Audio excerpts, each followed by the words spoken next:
Yes, ladies and gentlemen, welcome into the Press Row Show. If you didn't know, now you know. It's the Press Row Show. Second home game of the week. Your team, your town, your Philadelphia Flyers are about to take on, well, probably the best player, not just in this league, but in the entire world, in Connor McDavid and the Edmonton Oilers as they visit Wells Fargo Center. There is no other Philadelphia sports game going on right now. There certainly is nothing getting attention. But you know what, Russ? What's that? What other hockey podcast has a Phillies writer on it? That's a fair point. Right? I mean, so if anybody had a Phillies question, I could certainly answer it. Yeah, but that's not what the point of this is. and to keep you on track, we brought in Wayne Fish, who is, I believe, correct me if I'm wrong, the longest tenured Flyers beat writer going. Yeah, that's true. 48 years, correct, Wayne? 48 years. 40? No. God bless, man. What, did you started unbelievable. covering the team when you were 3? What are you talking about? Come on now. I think that's a thank you. Yeah, that's awesome. That's awesome. Wayne, it's exciting to have you on. Thank you for joining us here tonight. I wanted to kind of get, being a guy who's seen every high and every low, basically, of this organization's history, I figured it was a good time to get you on here as they're in the beginning of this rebuild. And a lot of people are questioning, fans at least are questioning, I'm not, but fans are questioning the idea of this is 2 straight games that you're sitting Morgan Frost, who maybe he's not really a kid, but he's still kind of a young player. Zamula had a really good game last game, and now he's a scratch and replacing Emil Andre, but they're sticking with veteran players. If you're a team that's rebuilding, why is it still important to keep these veteran guys in the lineup and to alternate younger players? Good question. I mean, getting back to the Morgan Frost thing, I think that even last year you could see that he had fallen into disfavor with Tortorella, and now that they've gotten rid of D'Angelo and Provorov and others, Braun retired and so forth, that he needs 1 or 2 guys just to make an example out of, and with their maybe erratic play. And Morgan Frost showed erratic play last year, so nothing has really changed. I mean, it's still the same. As to your question as to whether or not they're taking the right approach here, I think the fact that they brought in someone like a Mark Stahl is important, because he kind of bridges the generations here of, we just learned today that, or yesterday I guess, that a lot of players are going up to Stahl rather than going up to the coach and saying, what am I doing right? What am I doing wrong? So I think there's that factor. It's kind of a fine balance here between experience and youth. And so when you rebuild like this, it just takes some time. And Wayne, it's interesting that you brought that up about Mark Stahl. Have you found, and I think that I have, but I'm going to ask you if you feel the same way, that when you have young players and they're not sure of something, or they want to make sure they're doing it the right way, they feel more comfortable just going to another player because they consider them, even though they've been around, Stahl's been around for so many years, he's still an equal, right? Whereas if you're going to a coach, that's an authority figure. So doesn't that mean a little bit more to a young player to be able to have another player that he can approach, as opposed to going to a coach because they're confused? It does, because you're out on the ice with the guy and you're playing the game. I mean, the coach can only do so much from the bench, and so he's learning on the fly. These young guys like Forster and Brink and Zamula and Andre are learning on the fly. They're learning watching him play from 5 feet away rather than street clothes. And I think the other thing is this: Tortorella knows he's a bit of a drill master, a bit of a tough guy, and so young guys are almost timid, and they're kind of afraid to ask him a question that might be construed as, why are you asking me that question? Don't you know the answer to it? But if you walk up to a teammate, he's not going to mess around with your head. He's just going to give you the straight answer. So I think that's a benefit there. All right, let me play devil's advocate here, I guess. They're grown adults.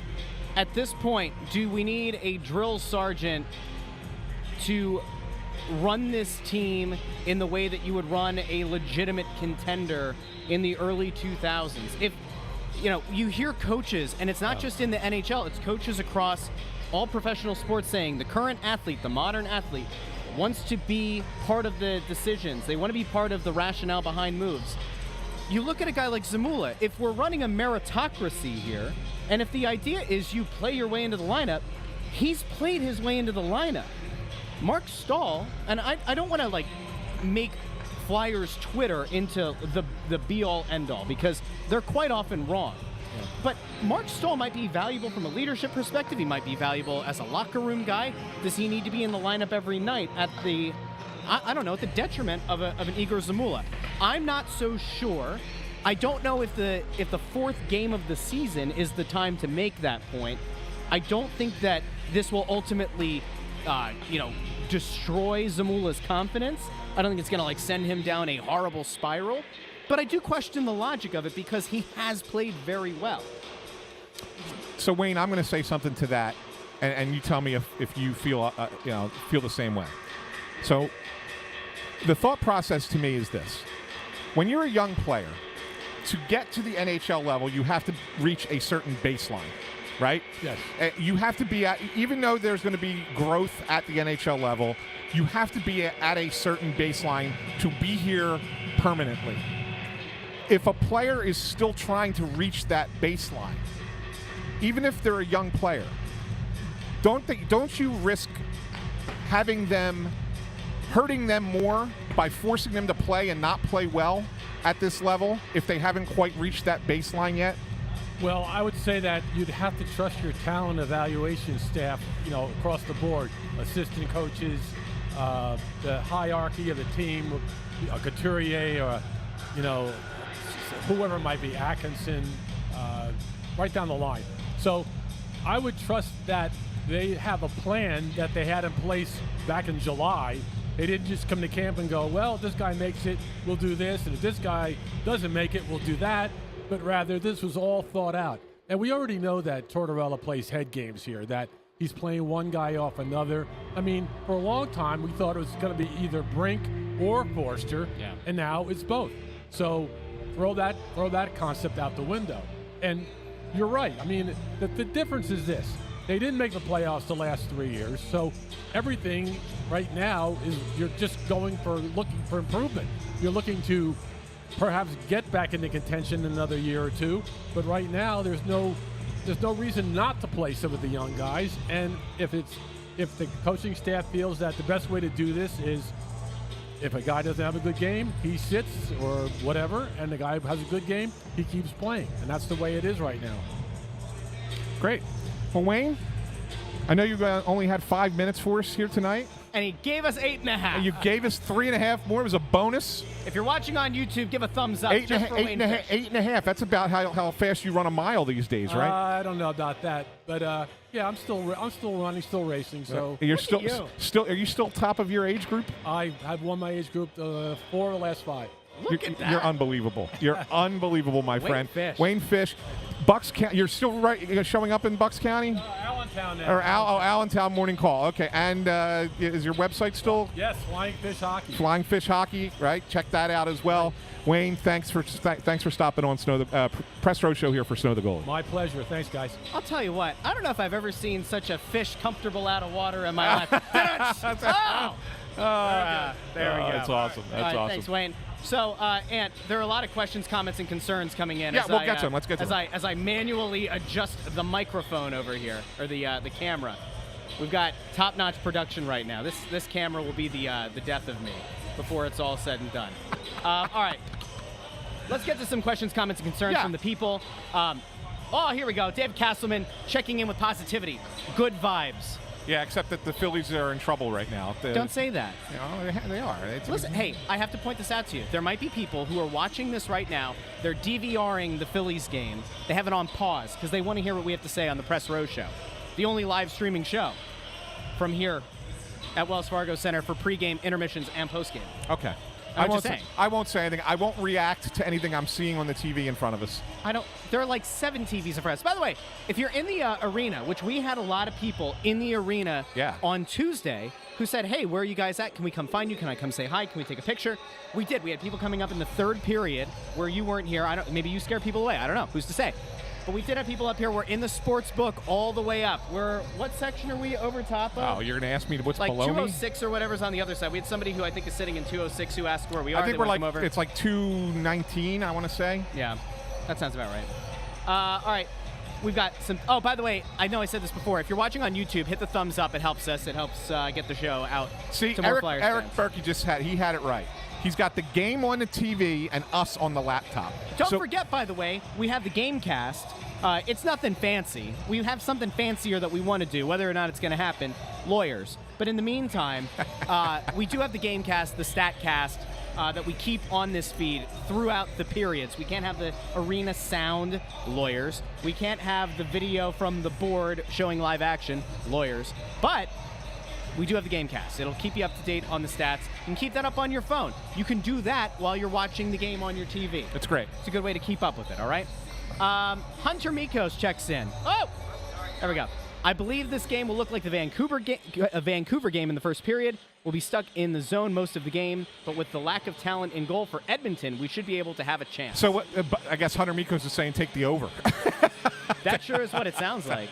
I think taking the over is not a bad idea. Not that I think that the Flyers have great offense, but definitely there is an issue,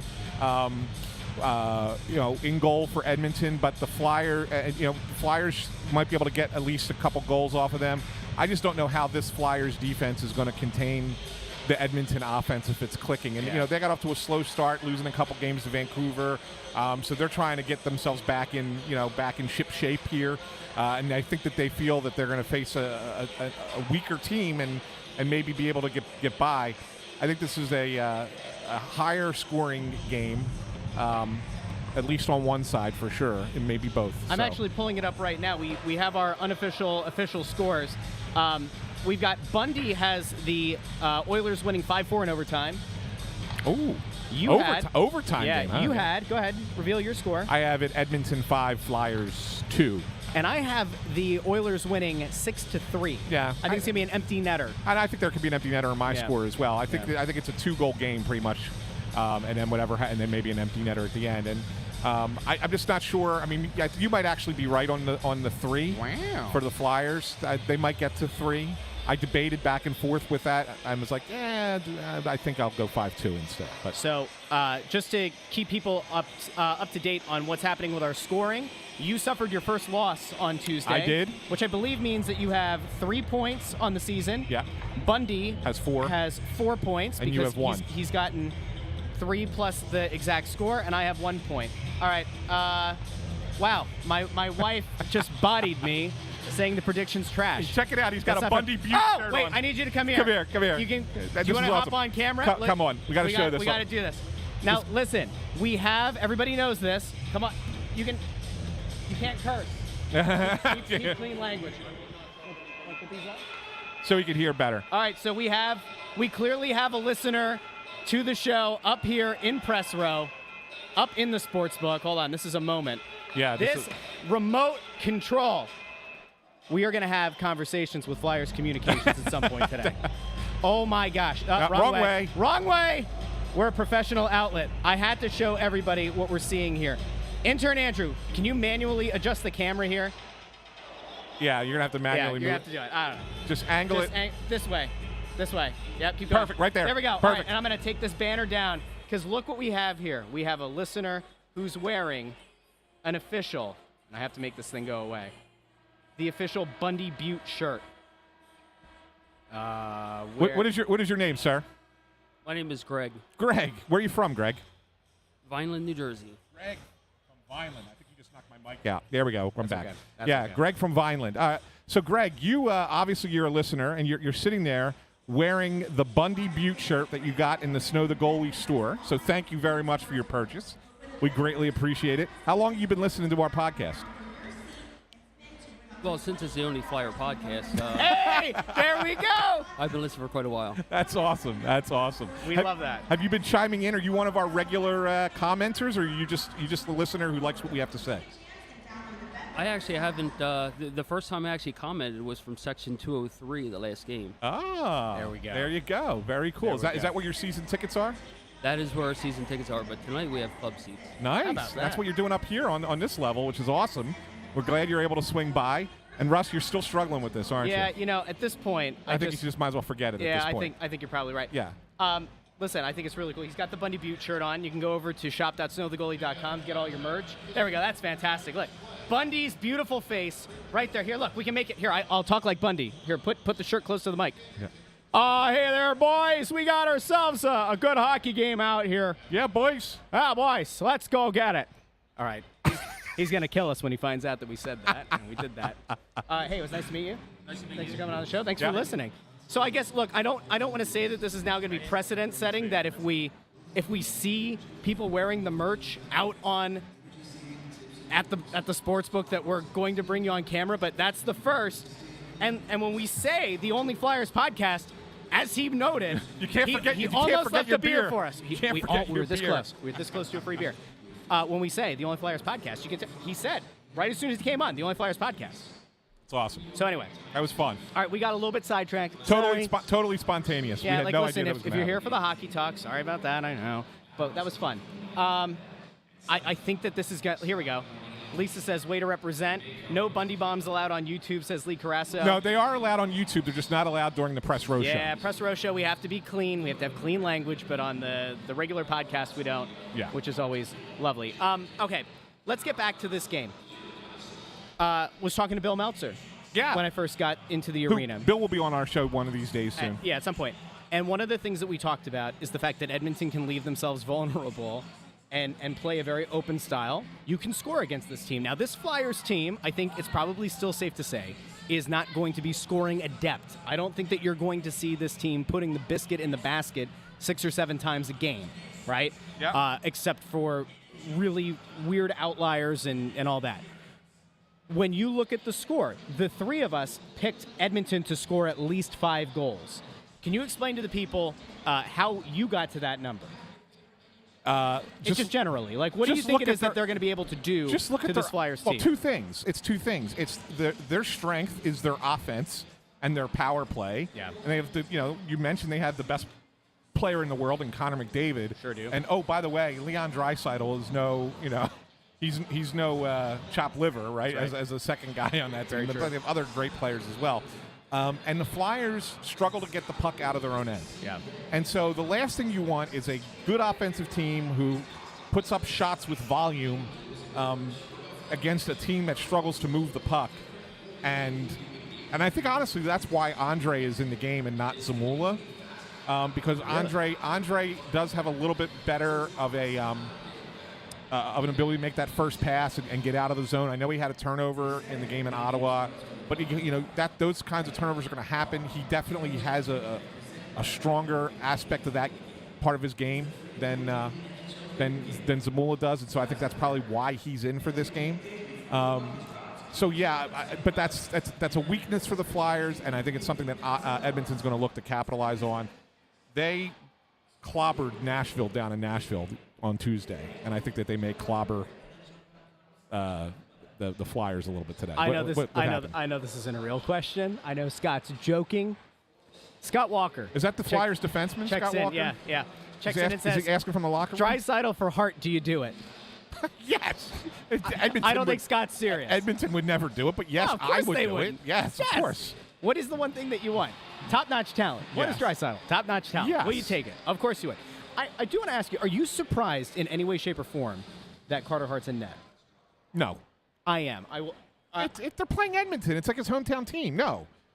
So no, I'm not surprised. This is the same team that once sat Travis Sanheim in front of his home crowd. Yeah, but Hart just had a shutout. Zamula played good games. He's out of the lineup. When is the first time we're going to see Sam Ersson in net? I think probably next week against Minnesota. Is that who they play next week? I think it would be Minnesota's their next game. I think that's the game you're going to see Ersson. Yeah. Here's one reason that I don't like it, and I get that you don't want to blow up a young player's mentality. I think that no matter which goalie is in net tonight, given the state of the blue line, just in general, and the fact that we know that Edmonton has the ability to put up 5-6 goals, you don't want to crush Sam Ersson if he gives up 5, especially in his first start of the year. Yeah. At the same time, Carter Hart's been going very well. If he has a game like that, is he going to bounce right back? Maybe he will. I don't know, but it is a hard thing. Perhaps you could have put a Felix Sandstrom in. Yeah. And not had to worry about scoring a high volume of goals. I don't know. I just putting it out there. Goalies are weird. right? Goalies they have a strange mentality. Yep. So, all right, let's get to other comments here. We have more trade proposals going. Oh yeah. You know what I like, Russ? What's that? And I got to say, because What? we get it a lot. We get a lot of people who comment, and I went back and watched the first episode, and intern Andrew did a heck of a job putting up all the comments of people who check in from out of town. Oh, that's true. I really, really enjoyed that. Yeah. I like hearing from people. You know, we met someone downstairs at the game the other day who said that they were from Rhode Island. Yeah. We had people just let us know that they're checking in from other countries and from the arena, from the air, We on did an airplane. a couple right? weeks ago. Somebody checked in Checking on their from the way to O'Hare. So I do. So whenever we see those, I'm gonna. I know intern Andrew will put them up. I think that if we ever get a chance to identify. Boom, on the spot. Benjamin, hi from Finland. There we go. There we go. Nice. All right, so everybody do us a favor. Let us know where you're checking in from. Remember, if you're on YouTube or if you're on Facebook, you can comment. We'll pull them up on the screen.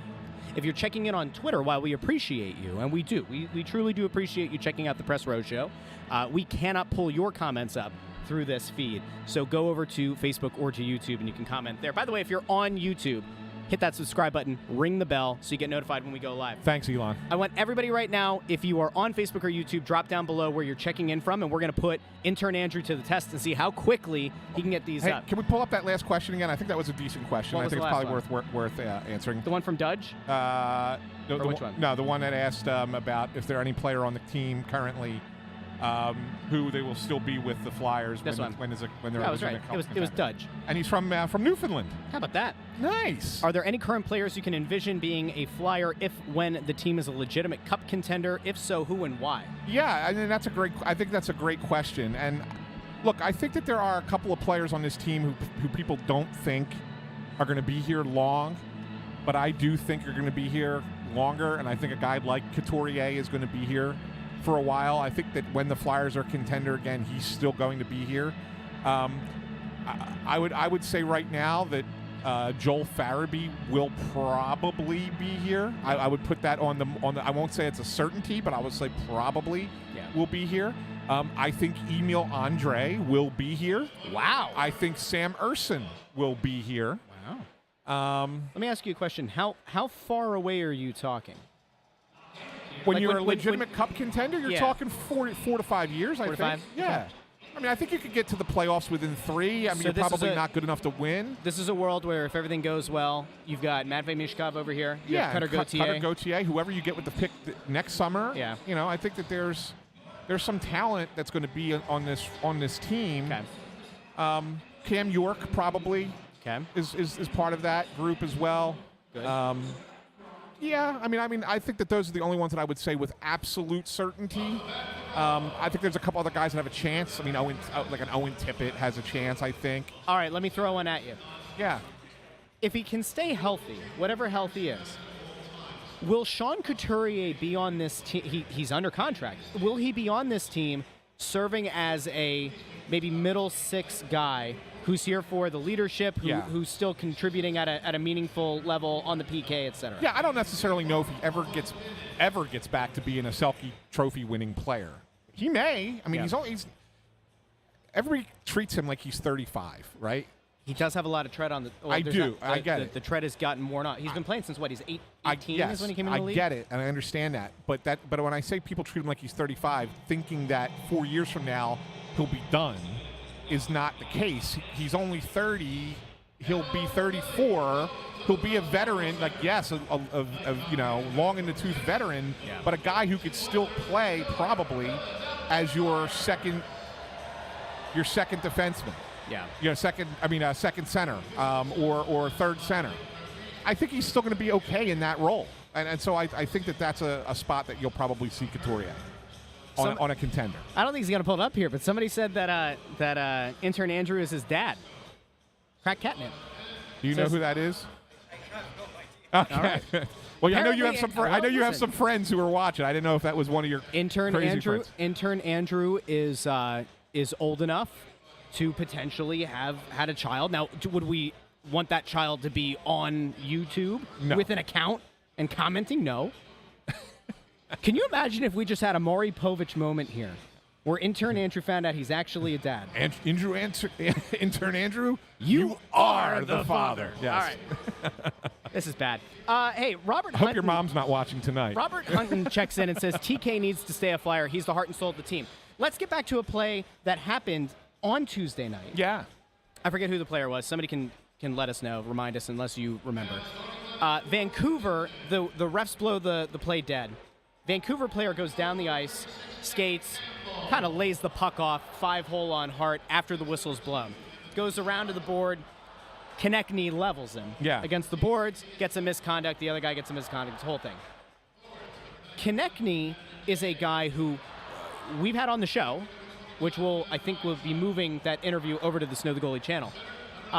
He's a guy who it's always felt like as Konechny's mental makeup goes, as his demeanor goes, so go the Flyers to some extent. When they're doing well, you see a very vocal Travis Konechny, you see a very engaged Travis Konechny, and there are certainly times where when the team has not gone well over the last couple of years, that you go, where has Travis Konechny been? What do you expect to see, especially in this early part of a year? You know, it's a year that's a rebuild, all that.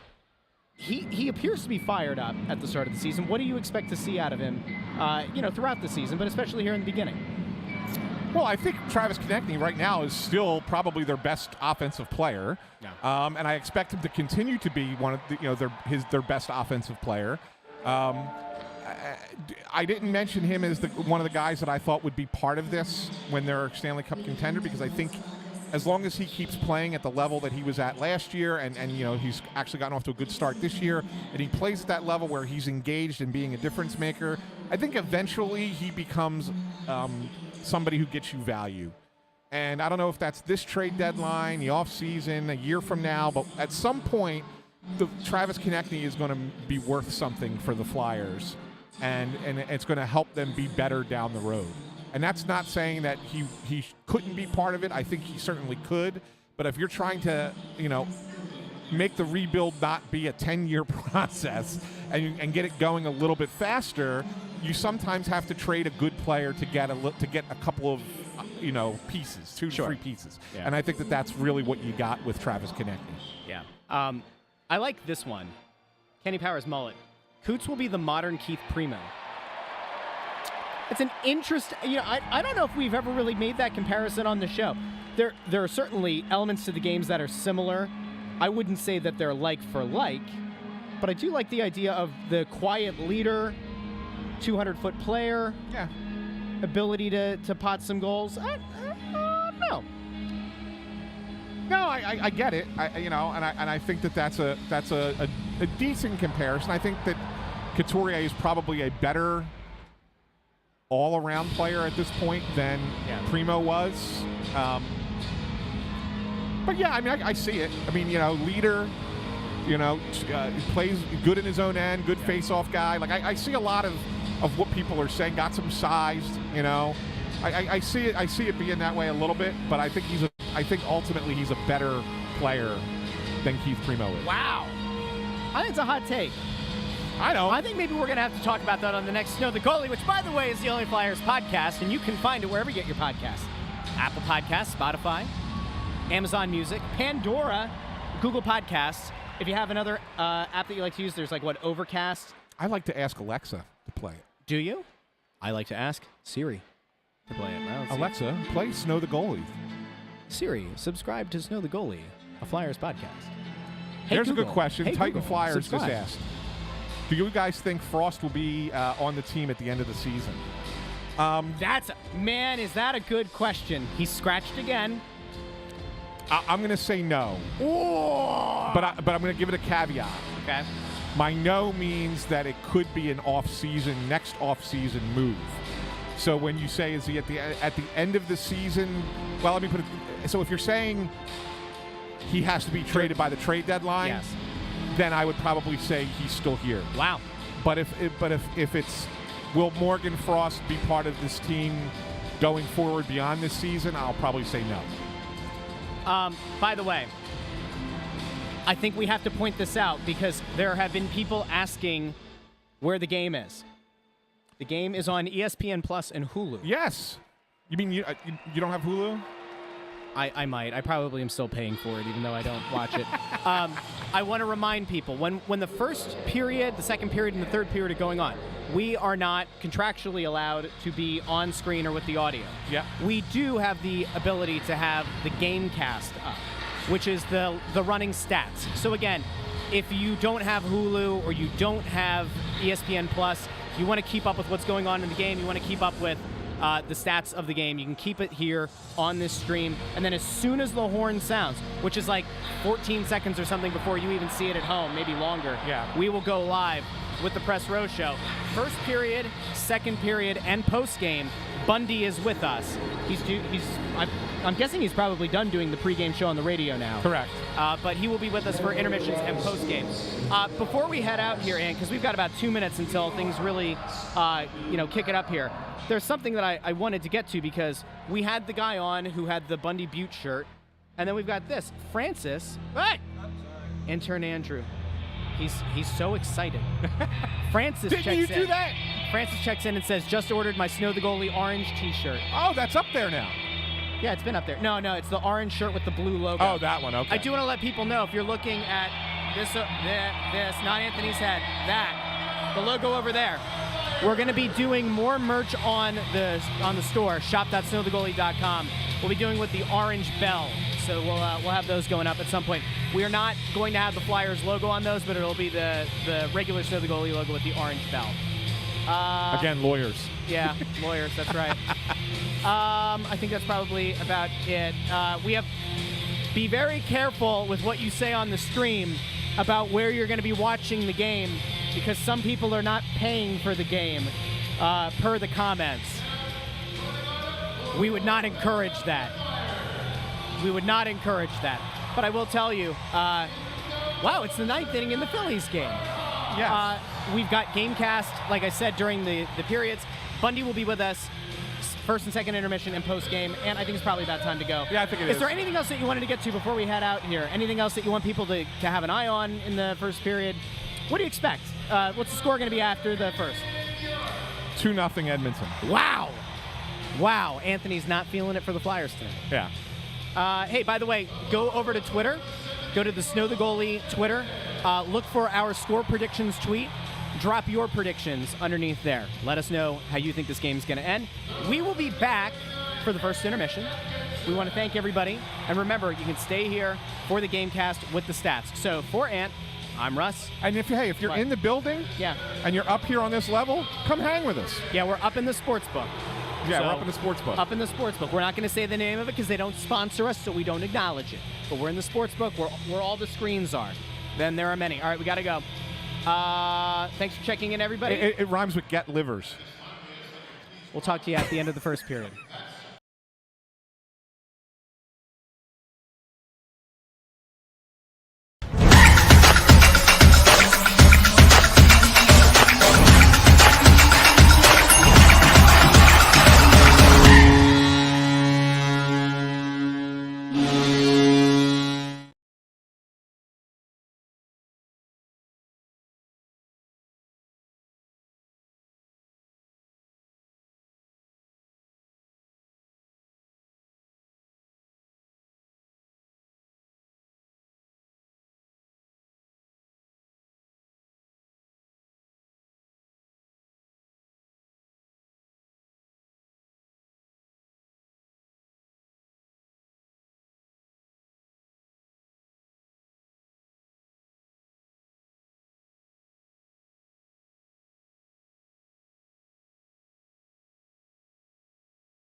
Now we're good. Now we have sound.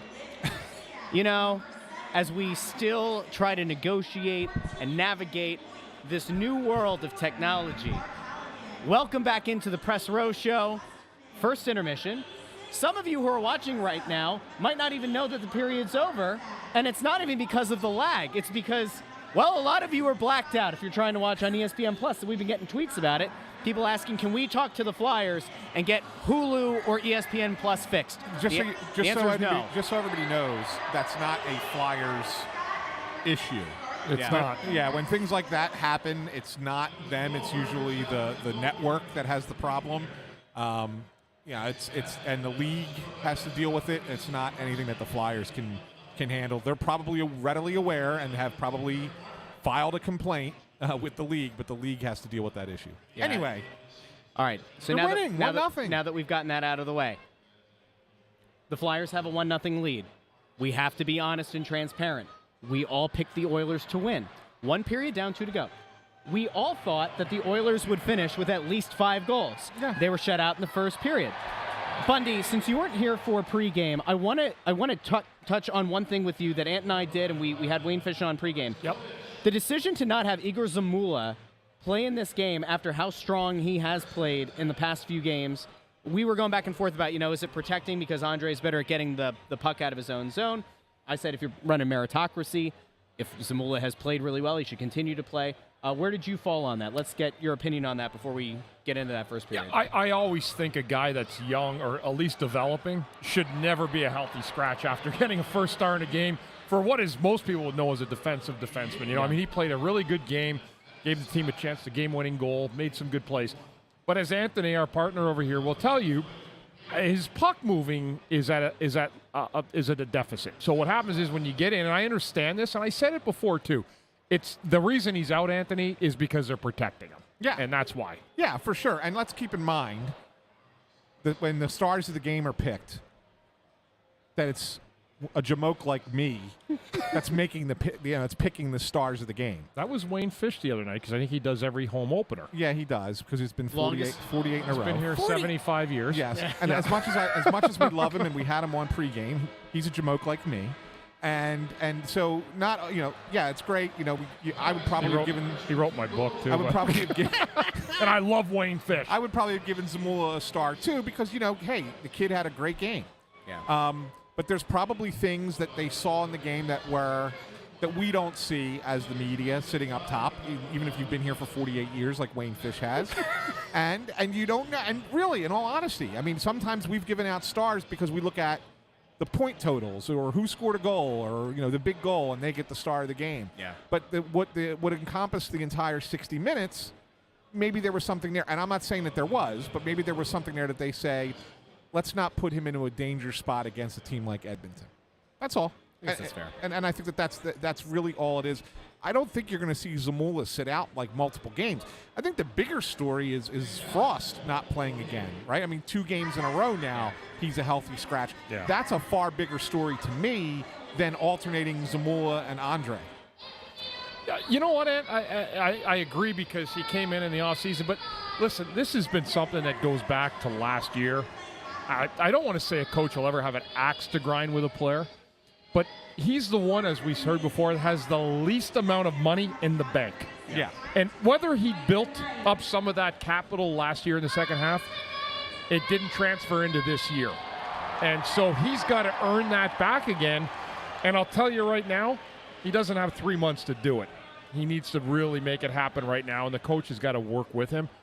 As I said, I'm a Morgan Frost fan. I'm a believer. It's hard enough to find skill in this league, and when you have it, you got to massage a little bit. That being said, the way that he's viewed upon by whether the entire coaching staff or management is that he's a deficit defensively. Yes. And that has to change because what will happen is once that is built into a coach, you, and especially a guy like Torts, you almost cannot change the look of that or what's innately built into his mind. And so that's why it's important for Frost to get back in there quick and do some good stuff. Let's get to a piece of skill, an impressive play, and ultimately the only scoring play of the first period. And that, of course, Joel Farabee gets the second of the season. A nice build-up play with Bobby Brink. It was give and go. A guy who, this team thought was the breakout star when we had Jonesy on the show, when we, announced the partnership with the team. Said that Bobby Brink was the standout player, the guy who kind of came out of nowhere, in a sense, not a guy that they thought was going to make the roster on opening night. He played his way onto this team. We did have some spurts on both the morning after show, where we do the post game the day after the game on YouTube, as well as on Tuesday. We talked about, have you really seen anything out of Bobby Brink? Well, I think what we saw there in the first period on that goal is what this team and this coaching staff think Bobby Brink can bring to the table, which is, to your point, that skill that this team, quite frankly, doesn't have a ton of. You look at a young player who can do something like what Bobby Brink did, and he meshed well with Farabee on that goal. Well, and also the one thing with Bobby Brink right now, nobody's got a book on him. Right. Nobody really knows who he is. He's come in, he's been in the minors, he's been hurt. He's getting a chance now. He was all over it the other night. Like, he was on the crease. Like, he really wanted to get that goal, and he was close to it. But I think when you look at him, nobody really knows what he is. And he's doing a great job right now, Anthony and Russ, getting pucks to the net and putting himself in between the hash marks for opportunities to either score goals or make good plays. He's not a big guy, but you're going to earn a lot when you do play between the hash marks. It's a tough, hard-nosed way to play. And he's done that so far, and he's showcased that. That's why he's in the lineup. And if he keeps playing like that, he's not going to come out. And I'll tell you another thing with that, Bundy, is that one of the old adages from a coach is you always got to move your feet. The kid's skating, right? And that's the most important thing. He's not super fast, but if you keep your feet moving, you're going to look a lot faster and play a lot faster. He's quick. He's quick, right. Yeah, he's a quick little guy down low, and he gets the pucks, and he's determined. Right. And what I don't know is if he's capable of doing that every night. Yeah. And that's the question of being an NHLer. What do you bring 80% of the time that you play? 65 out of 82 games. It's a real interesting thing. I'm going to take you guys back a little bit. Back before Danny was the GM, and he was just kind of like in that advisory role that he was in previously. I was talking to him, this is about a year and a half ago, I guess, at this point. And I asked him what he was seeing in the prospects, some of the young players, the Phantoms. He went to go watch them for a little bit. And I was like, well, what do you see? And he's like, let me tell you something. I like Bobby Brink. I think Bobby Brink's got something in his game that will translate at the next level. And so that was a while ago. And of course, then he got injured, and he wasn't part of the plan last year. And they kind of thought it was going to be a slower kind of build up this year, and then came in and surprised them all in camp. But Danny saw something in him previously, and kind of thought that this is a kid that could play at this level. He may see a little bit of himself in him. Yeah. Right? Like Danny, even when he came into the league, it took a little time to develop. He was a true late bloomer coming in as a first-round pick. So I always think a guy like Danny who had to fight through a lot of traffic as well to get to what he was as a player late in his career. Maybe he does see a little bit of a guy like Bobby Brink. I like Bobby Brink. I mean, in terms of where Forster's at and Brink's way ahead of him right now. Yeah. And it shows. Farabee, too, he looks like a motivated player. And sometimes it's the guys that you have on a line that you just mesh with and makes you a different type of player. You go back to, I think it was 2 years ago when Briere was in that advisory role. We found out that during the offseason, he'd been working with Travis Konechny. Yeah. Who, not the biggest guy physically, willing to get into the dirty areas on the ice, willing to bang, willing to get dirty for goals. All right, you think about what Brink is. Not the biggest guy. He's quick. He's willing to get in the dirty areas to score goals. There could be a little bit of a Danny Briere-ish level to his game. And who better to have running the hockey ops side of the organization than a guy in Danny Briere who's done the exact same thing. And I'm not saying that Briere is going to go out there and get his skates on and work with Brink one-on-one, but certainly it gives you a little bit of hope that the hockey adage of the guy's too small to play in the league, that's not going to happen here.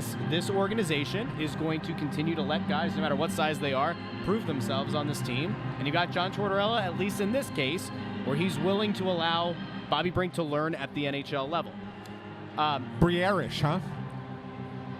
You said Brierish, right? Yeah, Brierish. Yeah. Okay. So, is that going to be in the next Flyers ticket commercial? The Danny Briera has arrived. Briera. That's it. They use on the Russ's commercial. voice in the commercial to sell tickets. I And was still like, haven't gotten a check. I Where's can't my be- I check? I can't want a residual believe- check. If that commercial helped sell tickets to the home opener, then let's go. Like a percentage here to Snow the Goalie would be great. Anyway. Anyway. Always trying hey, to grind, eh, Russ? You know what? It's all about the hustle. You know, some people. What's the adage about hogs and pigs? It's like pigs get fed, hogs get slaughtered, something like that. I'm happy to be a nice little oinker, you know, a little piggy, you know. Whatever. That'll do, pig. Yeah, That'll thank you. do. Thank you. Yeah. All right, let's get back to the questions, comments, and So concerns. there was. I was going to bring one. This one? No. I mean, Andrew's already popped You them have- up a couple well, times. you have the chance. Yeah, over there I to know, bring but it then I up. got to turn away from the camera, right? Whatever. All right. But a couple people had been talking about Noah Cates. We'll pull this one Really hasn't been a guy that's kind of stuck out yet so far this season.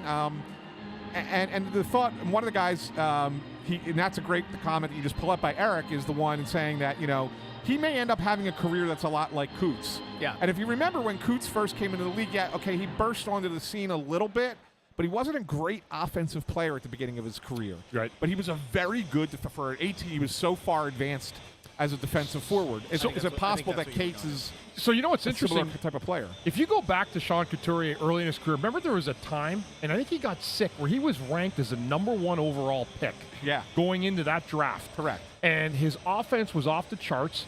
And then I think he got sick at Christmas in junior, and it kind of dipped off his production. I think he had mono. He did. He had mono. Mono's what killed. So he slipped in the draft, and what happened Yeah. was we realized when he came in here that you're not going to get a solid two-way guy coming out of the Quebec League. I'm sorry, it ain't happening. Right. So what they did was they said, let's just get this kid to learn the game. We're going to keep him. We're going to let him play the 10 games, and we're going to keep him for the year. What he did was he learned how to be a good defensive player, and then it's translated to his offense and defense. Right. Not 100 points, but you're never going to get that from a guy who does that, right? Right, yeah. And I think in a lot of sense, he's just been a little bit behind Patrice Bergeron in his career. Not as good as Bergeron, but he's won a Selke, and he's done some great things. I don't know if Cates is going to be that player, because I don't know if he has the offense that Coots could produce as well. Let's talk about a certain void in the lineup. It's been a void in the lineup for the first 4 games. I don't think it was something that we anticipated to go this long, which is that Rasmus Ristolainen remains out.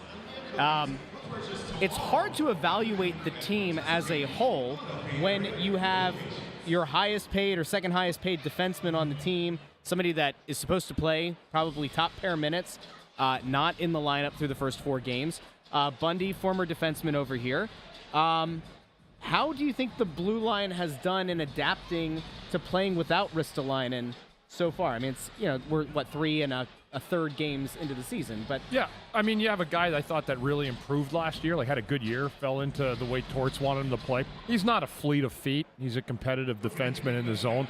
Again, it kind of falls back a little bit. We're talking about Zamula. I mean, this might be the kind of game where, of course, Ristolainen's a veteran, but at the same time, it may be better having a skating defenseman back there matched against him. And that's why you're seeing a lot of Sanheim and York out against him in this game like this. You don't want a big guy that can't move against a guy like McDavid. It's good for a little bit of a cycle play, but ultimately it's not what you want to have your defense doing against that kind of speed and skill. Yeah, and I'm a little surprised that he's been out as long as he's been. I was kind of told that he was going to be ready to go last Saturday. Then that kind of got bumped, and then he didn't play on Tuesday, which was the next day I was told he was going to play. Then he practiced yesterday, and it was like, oh, okay, so he's going to get back into the lineup tonight. Still not there. I think he's really close, though. I don't think it's anything that anybody should worry about that he's missed the first 4 games. I just think that they're giving him like an extra week total from when they originally thought he was going to play. I would be surprised if he's not in the next game. Let's get into expectations for the second period. McDavid and Draisaitl had a really hard time getting much of anything going in that first period. Do you expect to see that again in the second period, or are we in a situation where maybe McDavid and Anthony probably saw it too. About 7 minutes left in the first period. McDavid had time and space for a short period of time next to the Flyers net. Edmonton had 3 chances in that sequence. The rest of the time, I thought they did a good job of cutting down any kind of speed that he tried to take out of the zone. Same with Draisaitl. And I think the Flyers played that period perfectly. Do I expect more out of them this period? Absolutely, I do. And that's, again, you don't defend well for one period, you got to do it for 3. Yeah, and I think it was more of the way they were playing at Bundy was kind of conservative in the sense that they didn't mind. Well, I should say they didn't mind, but they almost let Edmonton have a little bit of zone time, but kept them to the outside. There weren't a lot of great chances for Edmonton when they had the puck. There was a lot of passing around the ball, a lot of, and they just didn't really. Edmonton couldn't create, and that was what they usually do well. So Flyers do this. If they do a little bit of the same, I think they'll be okay. They got to stay out of the penalty box. You don't want to give this Edmonton team the power play opportunity at all. But I do expect Edmonton to start finding a little bit more room. Yeah, especially in the second period where it's a longer change, right? Yep. So I think you might have the gap might be a little bit bigger, and I think Edmonton might have an opportunity there. Agreed. Let us know in the comments below what you expect to see happen in that second period. If you haven't already done so, we're going to act like the first period didn't happen. Go over to Twitter, go to the Snow the Goalie Twitter, and you can reply down below our official score predictions. Yep. But be honest. Tell the truth. What did you think the score was going to be? Don't let the first period affect your score. We'll see if anybody got it right at the end. For Ant, who you can find on Twitter at AntSanFilly. For Bundy, at Therien6. I'm Russ, at JoyOnBroad. Follow along with us on Twitter and wherever else, at Snow the Goalie. We will be back here for the second intermission, as well as postgame. Do us a favor. If you're watching on YouTube, hit that thumbs up. Ring that bell so you get notified when we go live. And also, tell 2 other Flyers fans in your life about Snow the Goalie and the Press Row Show. Heck, send them the link. Retweet it. Do your thing. Share it. Thank you so much. We'll talk to you again in the second intermission. Let's go to some fancy schmancy technology.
Greetings! It's just like we wrote it up, boys. After 2 periods, your team, your town, your Philadelphia Flyers are up in this game 3-1. Now, some people might point to a tweet that we put out pregame that outlined what our score predictions were. Disregard. I don't remember ever putting out a tweet that had Edmonton scoring at least 5 goals on all of our predictions. In fairness, we did have the Flyers. I think all of us had the Flyers scoring at least 3. Not me. I had him at 2. Negative man over here. Points are still on the line. Let's hold up a Okay, second. go ahead. I mean, if Jack Campbell didn't look like the corpse of Clarence Campbell on that last shot by Sean Walker, I would have been on par. But geez, that was a terrible, terrible goal that he let in by Walker. So let's be real here for a second. What would the odds? I might be able to find out. The odds on a Sean Walker anytime goal in this game had to be at least plus 700. he might not have been on the board. It's possible. Might not even been on the board. Something that none of us expected. Anyway, that period, once again, what?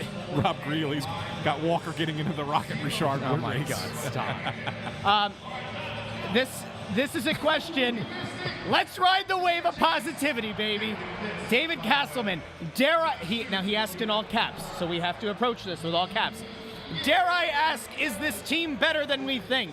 No. 11 period champions. They are playing better. I mean, they are doing the right things. They're getting opportunistic goaltending. Yeah. And they're finding a way to take leads in hockey games, which we talked about the other night, Russ. They almost have to play with a lead to give themselves a chance, to get that first goal.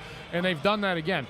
Now it's going to be Edmonton's really going to come hard at them this period, and it's going to be difficult here, especially early. I love that your wife constantly checks in, constantly trashes you, and I love that she calls you Russell instead of just Russ. That's right. Everything about it. Nancy, I'm all about Nancy checking into the show. I don't all like the the time. fact that intern Andrew just goes right to whatever she says. I'm taking that down. We're gonna talk when I get home. All right. Very interesting things happening in that period. Now, McDavid does get an assist on Edmonton's lone goal that did cut the lead to 2-1. We talked about the fact that the Flyers had held both Draisaitl and McDavid in check after the first period. They seemed to start to get things going a little bit more in that second period. What did you see out there and from McDavid, from Draisaitl? No, I thought that the Flyers did a nice job again. I was talking about surprise. I was really surprised at how well they played in their zone yet again. And when they had a couple of breakdowns, Bundy's right. I mean, Carter Hart's been really good again in this game. I mean, and he was good against them last year when he played Edmonton. He's gotten off to a good start now 2 years in a row, and that's a good thing for the Flyers. Yeah. But to answer to answer that question, I don't think that we should get too excited about the way things are going with the Flyers right now. And the reason I say that is this. Bundy and I a year ago when we did that 20-game prediction, which we didn't do this year, but we're doing it game by game this year. Yeah. We'll do it. We'll do it on the regular podcast. We'll try. I mean, we'll be 4 games in at that point, but we'll see. I don't think that our score predictions would have been that, or our result predictions would have been that. Probably different, not. so. You're probably right. Yeah. But I mean, I kind of looked at it and said, I thought this year they would get off to another 500-ish start. Yeah. Right, and then it would start to fall apart around Thanksgiving into Christmas, and then in the second half of the season. And the rationale behind that is the same as the rationale I think that Bundy and I both took for them having an okay start a year ago, in that Torts' camps are so tough for today's day and age. They're hard, and he gets these guys in really good shape early that maybe they surprise a few teams at the beginning of the season because they just might be better conditioned. Yeah. But once teams get up to speed against the Flyers, I think that's where the rubber meets the road a little bit for them. Yeah, and again, I don't think they have a 10-game losing streak in them like they did last year after a good start. But again, I agree with Anthony to a certain point. The Flyers, and again, a couple home games. There's a lot of excitement early in the year, and I think we're seeing that on a nightly basis. This is the good thing with this is they are playing well against 2 teams like Vancouver at home. That's a good team playing well. Yep. Edmonton coming off a very good win against Nashville the other night, and it looked like the Flyers could be in tough. That's hence probably why we went with our scores, as we saw McDavid maybe turn the corner off an early season rough start against the Canucks. But again, the Flyers, coupled with good goaltending and doing the things that they're supposed to be doing, have a lead again, and a good 3-1 lead, playing the game the right way and eliminating a lot of Edmonton's chances. Yeah, I mean, and that's the thing too, Bundy, is that, you know, we kind of looked at Edmonton. They got blown out in the opener by Vancouver. They lost the second game against Vancouver, but they really were the better team in that game. They had a ton of shots. Thatcher Demko had a really nice game. I believe he was the goalie in that game for Vancouver. And then they got their stuff together against Nashville, and you kind of thought, okay, that was a little bit of a speed bump, but now they're going to be the Edmonton Oilers, who a lot of people think are a Stanley Cup favorite coming out of the Western Conference. Yeah. And yet the Flyers, give them credit, and yeah, you should. People are saying you should be excited about what you're seeing so far, and just enjoy it while it lasts. That's true. I mean, they deserve the credit that they're getting for playing good hockey for 40 minutes. Again, we got to qualify it and say you can't just play 40 minutes. You got to play 60, of course. Yeah. But for the first 40 minutes against a team that everybody thinks is going to be really good, Flyers done a nice job today. I mean, there are a bunch of different ways that you can look at this, right? And like, what's the thing that we all know in our minds and in our hearts? This team is supposed to be a rebuilding team. Mm-hmm. It's a team that you ultimately hope finishes probably in the bottom 5, gets a legitimate high lottery pick, somebody that you can hope is going to develop into top-end talent, because you're going to need that if you're going to contend for an extended period of time. We know that the post-trade deadline schedule for this team is brutal. And we also know that once things do level out, assuming that this team doesn't just pull off one of the most shocking kind of quasi-playoff runs in recent memory, they will come back down to earth. So if you are a Flyers fan out there, and you're somebody who sits back and says, hey, I don't actually want them to win these games, I want that draft pick, enjoy these games. It's okay. And the one thing that I think has gotten misconstrued over the years is this idea that if you think that the team is ultimately best served by getting a high pick, there's this notion that it means that fans are rooting against the team. I don't think as a fan you can have it hardwired into yourself to root against your team. So if you're watching now and you get to see moments like, we had somebody in the first intermission say, where's Owen Tippett? Are we going to see anything out of Owen Tippett? Well, he makes a hell of a play that sets up a goal to Cam Atkinson. He makes a really smart play along the boards. That's all Tippett. The whole play is Tippett. And there's something that you can look at and say, that's a guy that had a solid second half of last year. That's a guy that you think you're going to build around. What? I'm not buzzkill. Sting Chameleon is wrong. I'm not Buzz Killington. All right. I'm not saying that people shouldn't enjoy this. By all means, enjoy it. And while we're here, remember, share this with other Flyers fans in your lives. All right, Bundy, Tippett. Tippett had some up and down over the first few games. Making that kind of play, that doesn't look like a guy who's stuck in his own head. Does that kind of speak to his resiliency and ability to kind of shake off?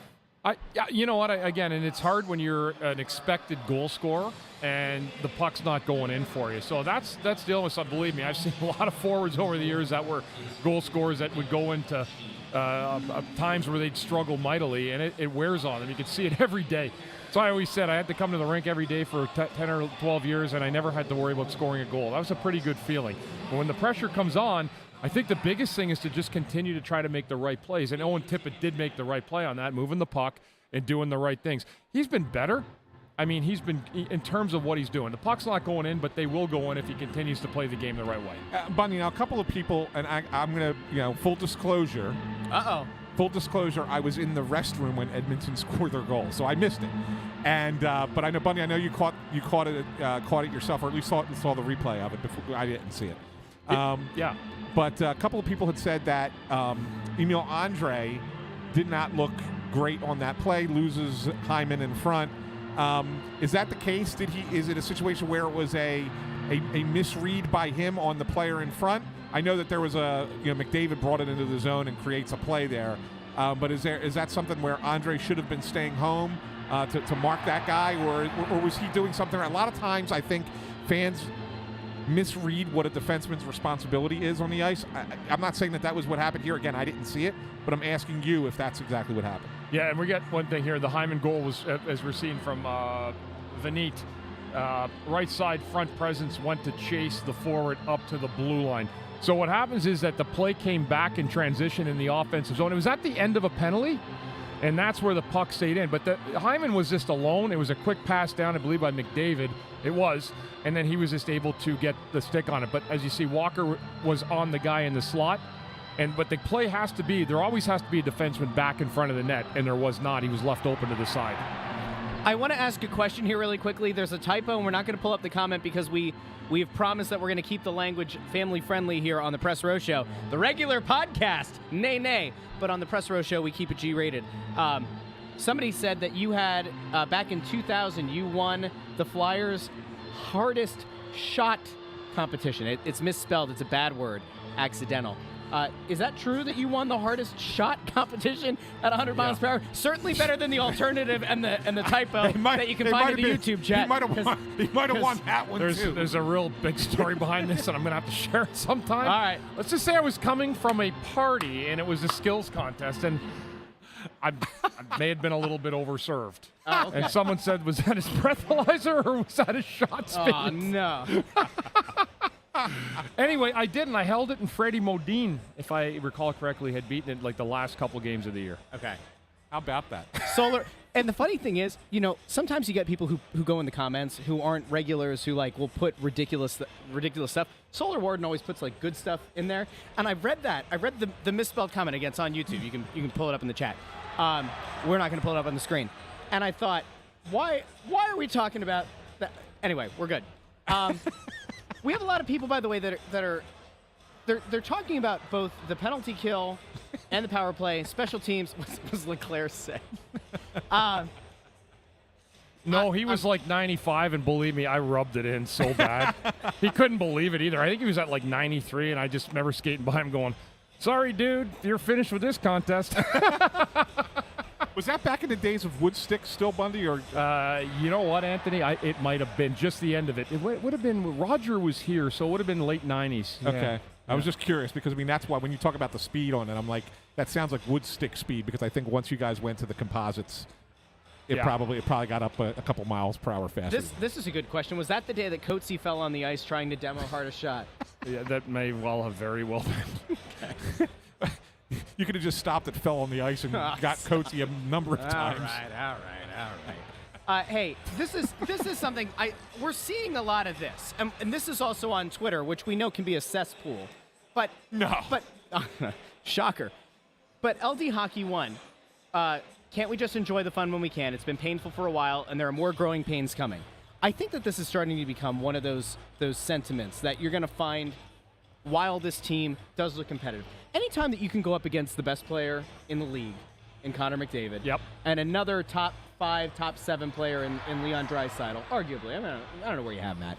But when you can go up against a team that has that kind of firepower, yes, in net, some questions, yes, defensively, not the most responsible team. When you can go into the third period of a game at home as a rebuilding team, and you can go toe-to-toe, and you also have a lead, that has to, as a fan, that has to feel good that you're not expecting the team necessarily to just roll over and die or to get their doors blown off every night. And that being said, Russ, they've played 40 minutes. They have another 20 to go. So remember, this, as well as they've played and they have a good commanding 3-1 lead, doing the right things, this game's far from over because they have 97 and 29 on the other team in Draisaitl, and they have to be prepared for the third period. Same thing in the other night. Had a lead going in. They had the comfortable lead heading into the third period. The Flyers have got to keep clamping down on those stars and making sure they stay out of the penalty box. By the way, this positivity is well warranted after the vomiting all over themselves that the Phillies did out west in the 9th inning. Craig Kimbrell. Somebody said, by the way, that they should trade Sean Walker for Craig Kimbrell. The Phillies should, because Sean Walker can at least finish. So there's that. Go ahead, Phillies guy. Can you tell people why the Phillies lost? They had 3 hits. Yep. They had 3 hits against a 25-year-old rookie. Yep. Not great. That's why they lost the game. Craig Kimbrell was not good, but there are only 3 people showed up in that game, and that was Ranger Suarez, Jeff Hoffman, and Jose Alvarado. That's it.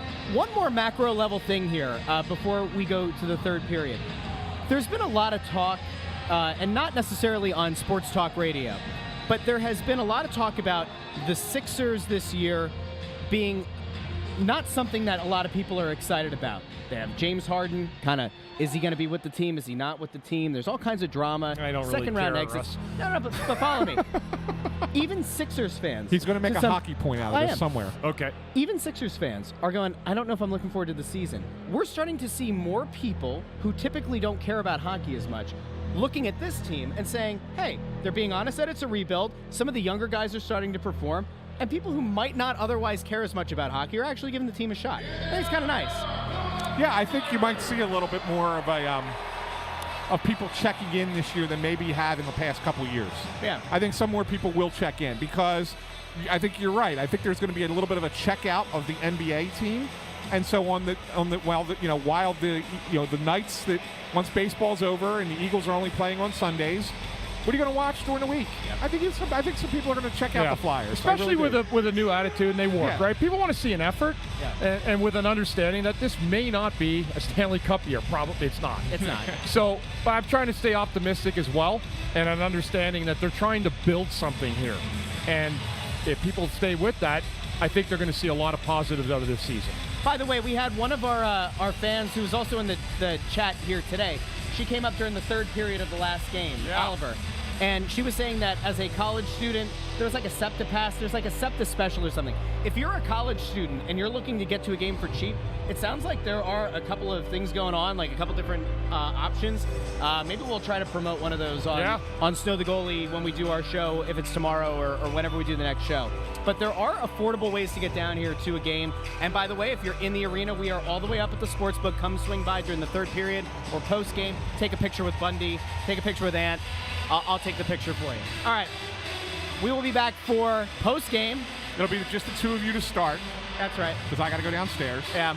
But then I will be back up at some point. We've got 20 minutes of hockey left, 40 down. Let's see if the Flyers can close this one out. For Ant, for Bundy, I'm Russ. We'll talk to you very shortly.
Well, here we are.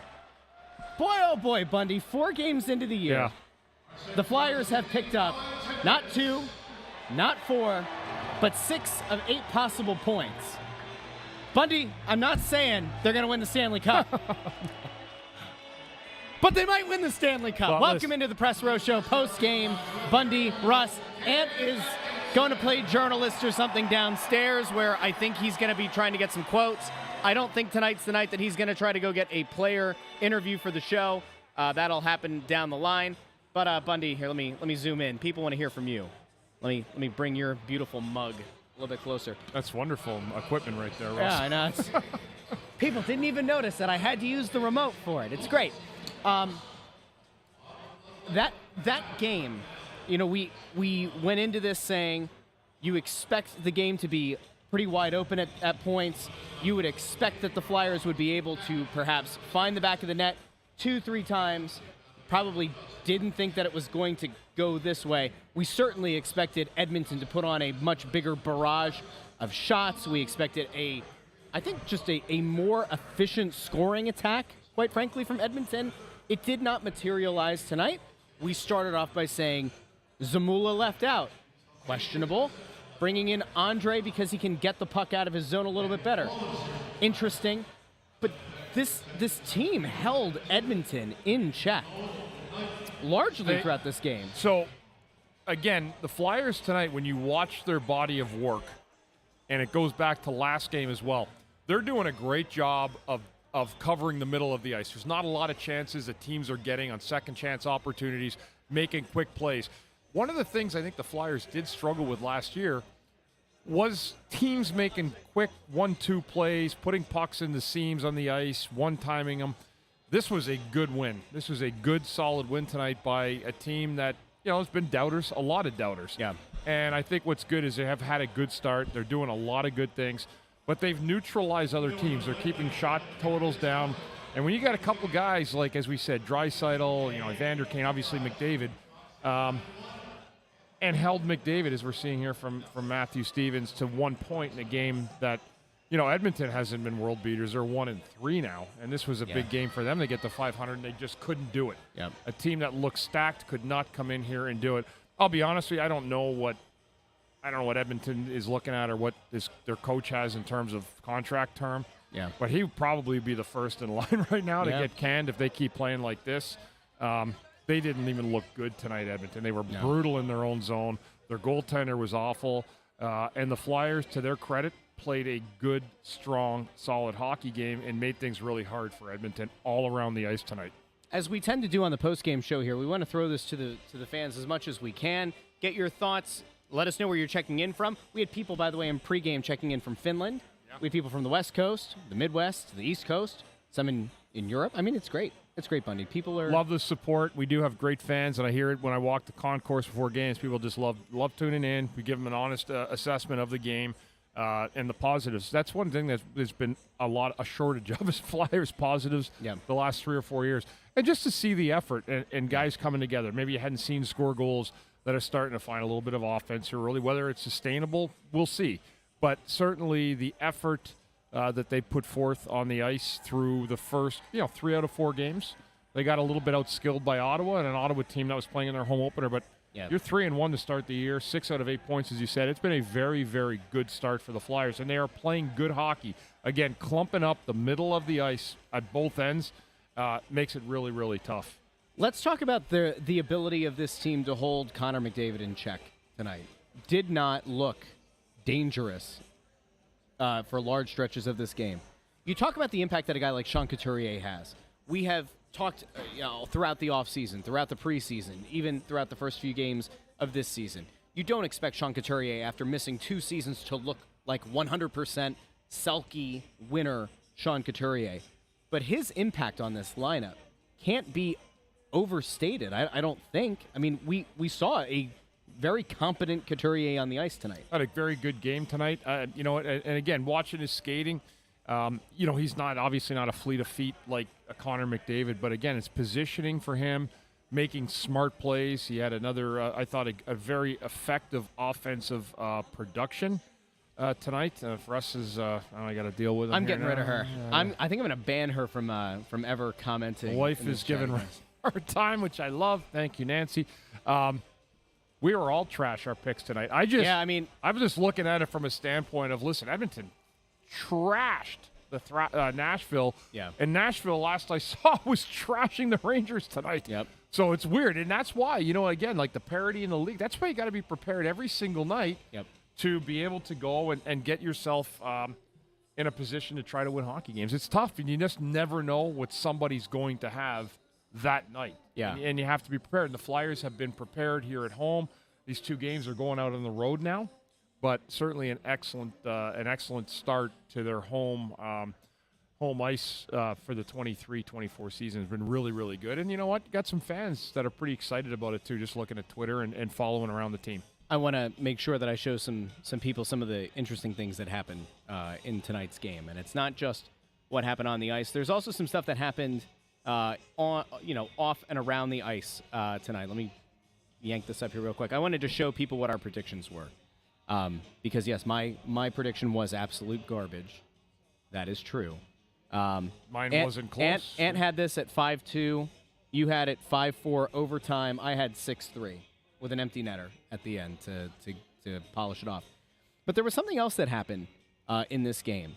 Now, you get people like CJW checked in on Twitter showing that instead of watching what Sportsnet had on Great. TV, We love instead chose the Press Row show. But there was something that happened in the arena, and I was going to tweet this out, but we had a listener who sent it to us. And that, of course, is that in the arena today, if we think about where we were as a podcast and where we were as a show 2 years ago, with some of the things that we had said about this organization, with the direction of the previous regime, never did I ever think that we would be in a position where the team would be promoting people to watch and listen to Snow the Goalie and the Press Row show, but they had that up on the board today. So does that make us? Are we now corporate shills? We are not. We are not, because yeah. we're honest. And you know what? I will say this. One of the things when you talk to Jonesy or whoever it was that made decisions, they wanted transparency through the team. They wanted different voices. Yeah. And it's smart business, because when you're telling people something and it isn't that's not how you continue to build something you're trying to build. Honesty's always the best. People can deal with honesty. Yes. They don't like getting lied to or That's gaslit. true. And, That's right. and this has been a great start to this season in terms of who this team is. The expectations are not what they were when you had former people here. And there's an understanding and an appreciation that there's new people running things and that they need some time to let this foster and to try to build. There are people who I think are just so hardwired at this point to look at everything that has to do with this team through a negative light, because for years, and it was for years, you go back to the Hextall years. What was the common mantra? The kids are coming, the kids are coming. Yeah. Then the kids came and they weren't very good, or they were serviceable players who we were told are going to develop into star players. And for the most part, that did not happen. Then you went to the Fletcher Mort years, where he would come into a season where you would say, this roster isn't very good. It's built on a lot of guys who have had injury histories. The kids who you're trying to rely on might not be top level. And we were told, and the fans were told, that it's a playoff team, that it was an aggressive retool, not rebuild. And what I think it did in some ways was alienate a lot of fans who had given this team the benefit of the doubt. And what I think we've seen since this new regime has taken over is there were fans who were skeptical, and there were certainly other fans who were willing to at least give it a chance. And when you look at last year, when you were told, no, the team is going to be a playoff contender, they're going to surprise people. You go in, even if you know it's not true, you go in with raised expectations. And when they underwhelm, you're going to be let down. Here, you're told, team's rebuilding. We're trying to build the right way. We're using young players. We're setting those players up to be successful. I don't think anybody had the Flyers winning 3 of their first 4 games. And instead of, I think, getting lost in negativity like people had been used to, now you have to look at it and say, hey, if nothing else, we've seen a lot of positive signs out of a lot of these young guys that ultimately you're hoping are going to become building blocks of this team for the next few years, or even when you hope that you're going to be a playoff team. And there's a lot of excitement as well. They're going to continue drafting. Who knows what'll happen with this year? But they do have a guy like Michkov, and they have the young guy at Boston College, Cutter as well, Gauthier. Cutter Gauthier. Yep. So there's some guys coming, and they feel comfortable with the drafts that they've had. Yep. So I think that there is a reason to be excited about that. And I think the other thing too is, and I'll give Torch some credit here. I mean, they've done a good job in terms of putting the work in, you know, and I think, and that was part of it last year too. Like, this team did learn to work more. They did a better job. They just couldn't win games, and the skill fell off. And as games got richer and more difficult, it was harder for them to keep up. That'll be a big part of this equation this year too. We're not there yet. But if you're in it by American Thanksgiving, as teams say, you can make things interesting. And even last year, Russ, when you look at the Flyers, I know they were out of it, but it wasn't brutal. Like, it wasn't like they were 40 points back. Exactly. And so there's always hope. You just never know. And like I said, I believe anybody can beat anybody on a given night in this league. There's a lot of parity. And I just think the Flyers have to continue to remember who they are, understand who they are. They are not a team that can go play back and forth river hockey with Edmonton. Edmonton wanted to do that tonight. They did. They wanted to win 7-6 or 8-7, and the Flyers said, no, we're not going to play like that. We're going to stay in our system, and we're going to be who we are, how we ended up getting 6 points so far. We are not necessarily in the business of moral victories here. We've never been as a show, as Snow the Goalie, as the Press Row show. But I do want to highlight two players who you have to feel good for on a human level. That's Sean Couturier, who, as we mentioned before, has missed 2 years with serious back issues. When you suffer an injury like that, and you've talked about suffering injuries and back injuries as a player, how debilitating that can be, how hard it could be even to grip a stick, right? You have to feel good for him. And the other guy you have to feel good for is Cam Atkinson, who missed a season. There were all kinds of awful rumors going on that were misinformation, and thankfully never, I don't think, got reported. But Atkinson missed, a season, and he might not again be back to 100%. But you see him go out and he's busting it. He's setting a good example for his other, for his teammates, and you have to feel good for a guy like that coming back and kind of finding form and finding success early on.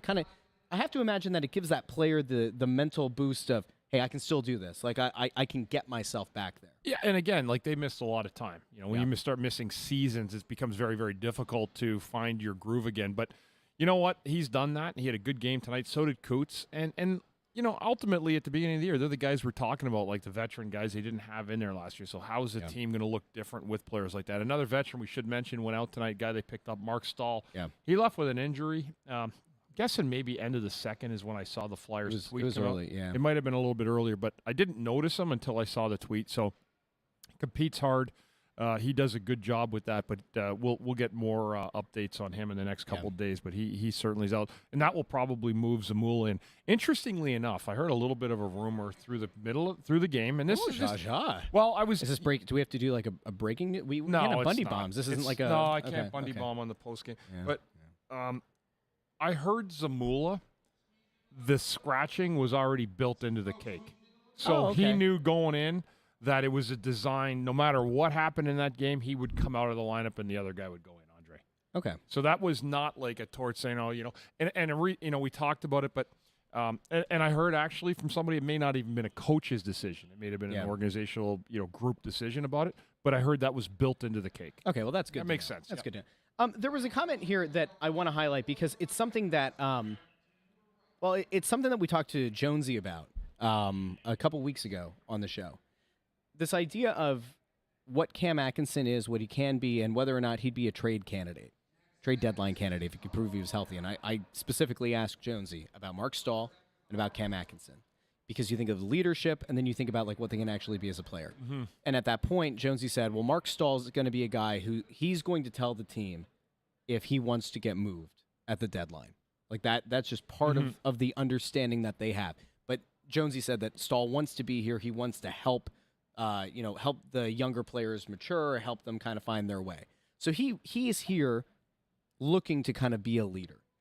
When Atkinson came up and when Couturier came up, Jonesy did not go that route. It sounded like the value of those guys as leaders and as guys that they want to kind of set the standard is a lot higher, and it's something that they value more than the potential asset they could get at the trade deadline. Yeah, and I'll tell you this, put my GM hat on. Go ahead. If this team is not in the playoffs at the deadline, I'm moving Cam Atkinson. I'm not even hesitating. It doesn't matter what he thinks or says or whatever, because, again, it's not about the one player or his feelings. It's about moving that guy so we could retain assets. Yeah. It doesn't matter. He's making $7 million. Is he a worker? Sure. Is he a good player? Sure. It doesn't matter, because unless he's absolutely, they say he's part of the future, which I don't know. I mean, maybe he is. That I'm not seeing. He's not a super young guy. Yeah. But no, he's not brand new. Yeah. And if you're in a rebuild, you're not keeping that guy. Yeah. There's no way you're keeping that guy or Mark Stahl. And one of the reasons sometimes a team like this will get a guy is so you can move him at the deadline to retain an asset. Yeah. Let's get to some more of the questions, comments, concerns. What was it? Oh, here we go. So Pat checks in. Should we be thinking that this is just an early season ruse? Do we have dark days ahead? Well, of course, right? It's a rebuilding team. However, we have not done our 20-game predictions. We will do that on the next episode of Snow the Goalie, the Only Flyers podcast, where we'll also fold in our predictions, which we've been tweeting about for the first 4 games. But one thing that we know about Torts teams is they go through a grueling camp. And in a lot of cases, they are better conditioned than a lot of other teams might be. The other thing that the Flyers have going for them, and you can speak to this as a former player, there are teams that when you go in to a game, there are some that you might look past, right? Like there are teams that you see on the schedule and they go, all right, that's maybe not a blow-off game, but I don't expect that to be a drag-out, knockdown fight. This is a team that we should get by with ease. And when you undervalue and you underrate a team like that, you can get caught off guard. And that could allow a team like the Flyers, who will go out and bust it game in and game out, it can give them something of an advantage.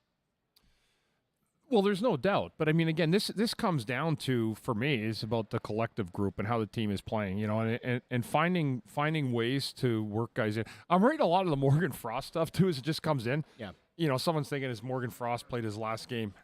I seriously doubt that. Yeah. If there's something out there that, like Danny said, we're open for business, but it has to make sense. Like it's got to make sense. But this right now, I mean, when you look at the way that this team is, and there's other guys that have played well that didn't score, but collectively, they're doing a great job in transition, and they're buckling down in the middle of the ice, and that's why the Flyers are winning games right now. You know, you've mentioned a few times now over the last couple of games specifically that this team is a perfect candidate for a get a lead and hold it more so than a fall behind and try to come back.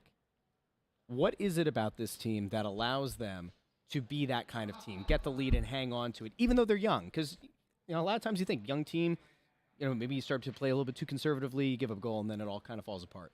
Yeah, that's a good question. But, I mean, this is a team, as I said the other night, and I will continue to say it, if they can get the lead, they will be much better suited with the lead. They are not a team constructed to come back from 2 or 3 goals. It might happen once in a while, but falling behind is not going to be a good, positive strategy for the Philadelphia Flyers as they are constructed right now.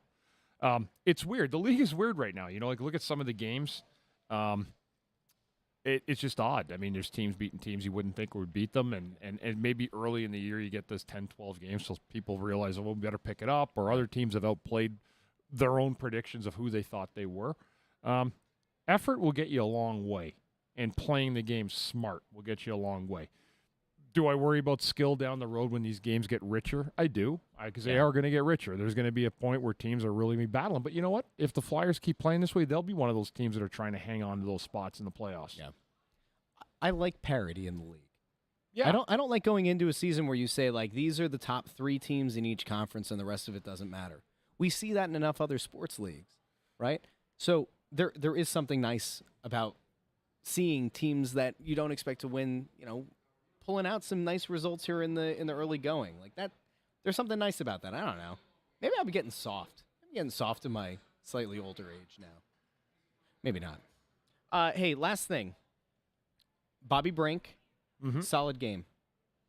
Excellent. Owen Tippett, I would say bounce back. Yeah, good game.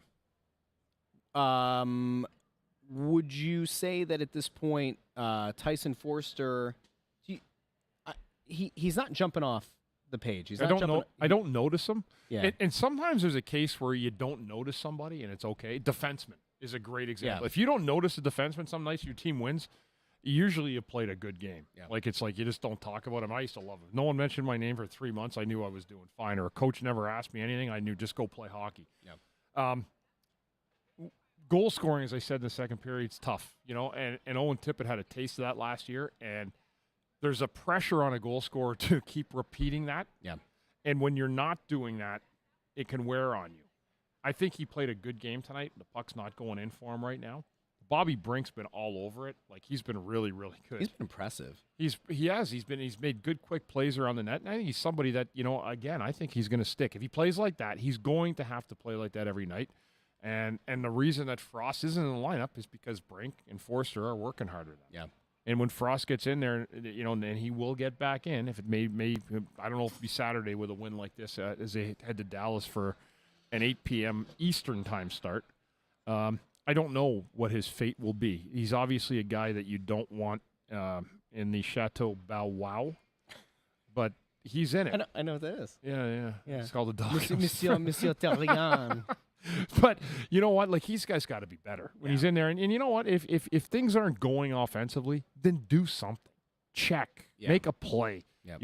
Do something. Get your team going. Go get a hit or something. And if you're just out there skating around, waiting to get the puck and hoping something happens, that's not going to work out. Which I think is the nice thing about Tippett's game tonight.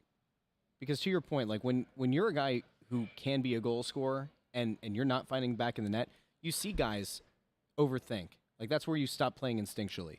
And that's why we said earlier in the game when he had that play along the boards that set up the Atkinson goal, that does not look like a young guy who got in his head. That looks like a guy who's just out there to play. And he's letting the game kind of come to him. That's sometimes what you don't know is always what's good. You always see a young guy going out and not understanding the moment or where they're at. Like this is NHL, this is I'm trying to get a job in this league and stay in this league. And sometimes when you don't know, it might just be better as constructed like that, where you just go out and play. Seen that many times, right? Like look at the goaltender in Vegas, like Aiden Hill last year. I mean, sometimes you don't know what you don't know until you get in that opportunity, and then all of a sudden it's over, and you're like, wow, that really worked out great.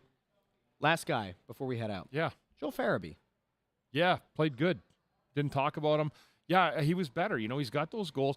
Farabee, for me, is a guy that has to go to the net. I always tell young guys, like dads come to me like, oh, my son's 13. He's playing left wing or right wing. He's like, what should he do? Go to the net with your stick on the ice. Yep. That's it. Make quick plays out of the corner. Be determined to win the battles, but go to the front of the net. Stick on the ice. And he's doing that. I thought that his willingness last year to play between the hash marks was not enough. It just was not good enough. And he's gotten in there this year. And it's disrupting to defense to go into that gray area because it's hard sometimes. You're going to pay a price for that. But he's done it, and he scored goals. Bobby Brink has no problem going in between the hash marks in and around the net. I don't want to like keep this thing going too much longer here, but like the Brink thing. So many guys, when they come up and they get the opportunity, they get lost in their own heads. They don't look like they belong. I don't have a way to explain what we're seeing out of Bobby Brink because it's so rare to see a guy who bursts onto the scene, who Jonesy told us on the show was not somebody they expected to make the opening night roster. I can't think of a guy that this team has had that has kind of burst onto the scene in this way and looks like he belongs in the way that Brink has through 4 games now. He wants it. Like, that's for sure. He wants to play in the lineup every night, and he's shown it, and he's earned it. He won't come out of the lineup. Yeah. I mean, there's no way. I mean, he's just been too good. And again, there'll be decisions to make. I mean, if I'm the coach tonight and you're just not doing it from a score standpoint, and you're looking through it, I'm putting Morgan Frost back in the lineup on Saturday night. I don't want him out too long. And you probably put Zamula back in, too. I think you're going to see a lot of these little subtle changes, so especially to start until he maybe finds a convincing lineup that he can sell to himself on a nightly basis. But right now, there's no problem with Team 3-1 playing well, give young defensemen an opportunity to continue to develop, and that's what they're doing. All right, I want to give people a programming update here. A big thank you to everybody who joined us. We had a lot of people here for postgame. Yeah. Which is very nice. Yeah, great. I love that. We appreciate that. Yeah, a ton of people. That's great Make stuff. sure you let people know, and we've had a lot of people. It's funny.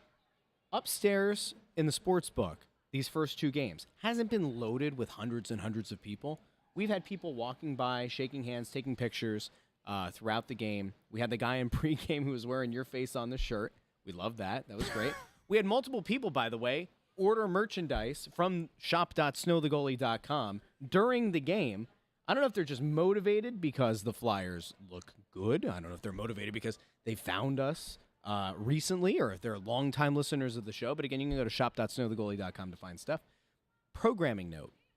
We are not back here at the Wells Fargo Center until next Thursday. It's the next Flyers home game, taking on the Wild. Between now and then, they're on the road at Dallas on Saturday night, 8 p.m. start. Ugh. And then, even worse, Tuesday, an 11 o'clock start against Vegas. We will be doing our remote show morning after. It'll be on the Snow the Goalie YouTube channel. So that'll be, Sunday morning and Wednesday morning. We'll have a show live. You will not because mongrel hours. I got mongrel hours tomorrow, so I got to get out of here. That's what I've at the heard. Union League at 7:30. So we'll be doing that show, and then we'll be back here for Press Row show next Thursday for Minnesota. So Bundy, lovely doing with Great stuff tonight. with you again. Excellent win, excellent team game played by the Flyers. Good crowd here tonight. And again, we're up against the Phillies right now. Yeah. Like the Phillies are up against the Flyer playoff run. Yeah. Where nobody's at those games in April. We're dealing with the same thing right now when the Phillies are on a run. It's going to be really interesting to see what it looks like when the Phillies either the run is over. We hope it's with a World Series. Sure, run, I hope it's a parade. with a parade. But just when it's not on a game day. Yeah, right. When the game days don't line up. It's a killer. Yeah. So we'll see. Anyway, for Bundy, for Ant, who apparently is still in the bowels of Wells Fargo Center trying to get quotes from somebody. I don't know. I'm Russ. Thanks for listening, maybe even watching Snow the Goalie. And we will talk to you all again later this weekend. Have a great day, everybody.